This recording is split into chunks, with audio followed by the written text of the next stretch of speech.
মূল অভিযুক্ত শেখ শাহজাহান এবং তার বাহিনী কাদের মোল্লা সহ তার বাহিনীর বিরুদ্ধে অভিযোগ ছিল, কিন্তু গত 6 বছর ধরে রাজ্য সরকারের বিভিন্ন হেনস্থার ফলে এবং মূল অভিযুক্ত শেখ শাহজাহান তার নাম বাদ দিয়ে দেওয়া হয় চার্জশিট থেকে।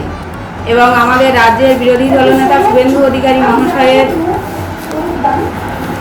তত্ত্বাবধানে আমি পুনরায় হাইকোর্টের উপর দ্বারস্থ হই এবং মহামান্য আদালতের উপরে আমার বিশ্বাস ছিল। আজ সত্যের জয় হয়েছে। আমি চাই সিবিআই তদন্ত হয়ে যত শীঘ্র সম্ভব প্রকৃত অপরাধীরা চিহ্নিত হয়ে তারা যেন সাজা পায় এবং আমাদের যে 3 জনকে খুন করা হয়েছিল তাদের মধ্যে দেবদাস মণ্ডল আজও পর্যন্ত নিখোঁজ এবং তার বডি আজও উদ্ধার হয়নি।